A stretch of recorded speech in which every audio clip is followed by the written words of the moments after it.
ఇక ఇదే అంశానికి సంబంధించి మరింత సమాచారం మా special correspondent Nanaji phone in ద్వారా అందిస్తారు.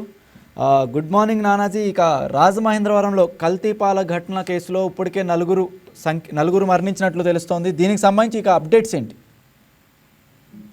Thank you Raj Kumar. చాలా చాలా దారుణమైన సంఘటన జరిగింది.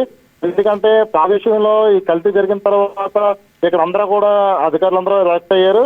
ఏదైతే లాలాచేరు సౌడేశ్వర నగర్ ఉన్నదో అక్కడంతా కూడా మెడికల్ క్యాంపులు పెట్టి అదే రకంగా ఎవరైతే ఇలాంటి కిడ్నీ సమస్యలతో బాధపడుతున్నారో అందరినీ కూడా ఇప్పటికే హాస్పిటల్ కూడా చేర్చడం జరిగింది.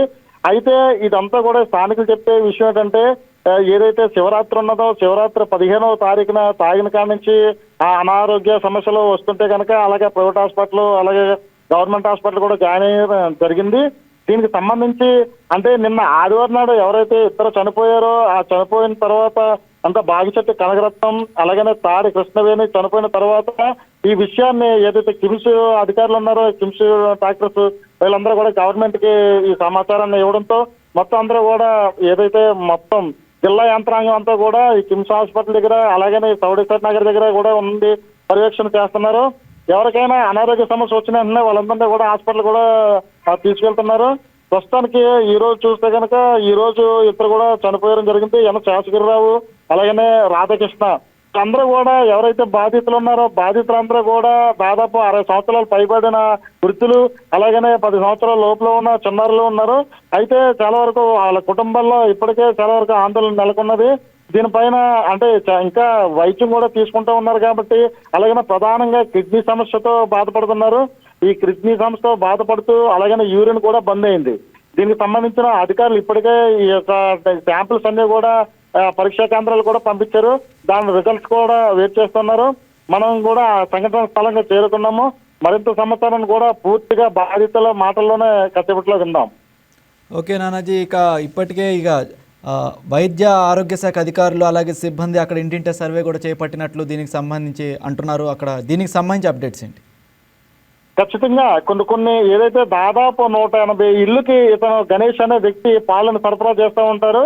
అయితే 150 ఇళ్లలో వాళ్ళకి సంబంధించిన చిన్న అంటే అనారోగ్య సమస్యలు ఏదైనా వచ్చినా సరే కానీ ఎటువంటి అశ్రద్ధ కూడా చేయకుండా ఇప్పటికే వాళ్ళందరినీ కూడా ప్రైవేట్ హాస్పిటల్కి జాయిన్ చేయడం కానీ ప్రభుత్వం వాళ్ళ ఇంటికి వెళ్ళి క్యాంపు అంటే ప్రతి ఒక్కరు కూడా దాదాపు 14 టీముల కింద ఈ క్యాంపులు వేసి ఆ టీములన్నీ కూడా ఏదైతే అతను పాలు పోస్తున్నాడో ఆ ఇంటికి కూడా వెళ్ళి వాళ్ళు అంత అనారోగ్యం ఉన్నా లేకపోయినప్పుడు కూడా రక్త పరీక్షలు అలాగనే ఎవరైతే అనారోగ్యంగా ఉన్నారో వాళ్ళకి మలమూత్ర పరీక్షలు అన్ని కూడా చేస్తూ ఉన్నారు.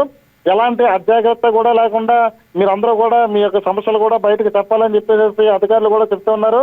ఇక్కడ అలాగనే జిల్లా స్థాయి అధికారులు అందరూ కూడా వచ్చి వాళ్ళకి అవేర్నెస్ క్యాంపు కల్పిస్తూ ప్రతి ఒక్కరు కూడా ఆందోళన చెందొద్దు, ఏదైతే ఒక అనారోగ్య సమస్యలు అవన్నీ కూడా చెప్పండి అని చెప్పేసి వీళ్ళకి చెప్తూ ఉన్నారు. అధికారులు కూడా చాలా ఎలక్ట్ అయ్యారని చెప్పుకోవచ్చు. ఏదైతే బాధితులు ఉన్నారో బాధితులు ఈ ఘటన వెంటనే చేస్తే కనుక ఈ మరణాలు కూడా ఆపి ఉండేవాళ్ళం. కానీ పూర్తిగా ఒకవేళ మరణించిన తర్వాత ఈ 5 రోజుల పాటు ఈ యొక్క వీళ్ళ చికిత్స తీసుకోవడంతో అంటే ఈ యొక్క సమస్యలు కూడా బయటపడ్డాయని కూడా అధికారులు చెప్తూ ఉన్నారు. ఓకే నానాజీ. ఈ అనారోగ్యం బారిన పడ్డం కానీ ఈ మరణాల సంఖ్యకి వెనక కారణం ఈ కల్తీ పాలని అంటున్నారు. అయితే ఇప్పుడు ఈ పాలు వాటికి సంబంధించిన శాంపిల్స్ని కూడా సేకరించి ల్యాబ్కు పంపించారని తెలిసింది. అయితే దీనికి సంబంధించిన రిపోర్ట్స్ అసలు ఏమంటున్నాయి? దీనికి సంబంధించిన ఉన్నాయి అప్డేట్స్? అదే దీనికి సంబంధించిన అప్డేట్స్ ఇంకా రావాల్సి ఉంది. ఏదైతే ఈ బ్లడ్ శాంపిల్స్ లో ఉన్నటువంటి ఏదైతే ఈ ఫ్రాక్సాలజీ అంటే ఫ్రాక్సికాలజీ డిపార్ట్మెంట్ కు పంపించారు. అదే రకంగా ఆ పాలుని అలాగనే వాళ్ళు ఎవరైతే ఈ బాధితులు ఉన్నారో వాళ్ళ ఇంటి దగ్గర నీరుని కూడా వాళ్ళ దగ్గర ఉన్న నీరుని అదే రకంగా పాలుని రెండు కూడా శాంపిల్స్ పంపించడం జరిగింది. దీనికి సంబంధించిన ఎవరైతే ఎవరితో మృతి చెందారో అలాగనే ఎవరైతే ఇప్పుడు బాధపడుతున్నారో కిడ్నీ సమస్యతో బాధపడుతున్నారో వాళ్ళ యొక్క అలా మలమూత్రాల్లో కూడా పరీక్షలు పంపించబడింది. అంటే ఈ రిపోర్ట్స్ పూర్తిగా వచ్చిన తర్వాత దేని గురించి ఈ యొక్క ఘటన జరిగిందనేది వాళ్ళు బేరీజ్ వేసుకుంటారు.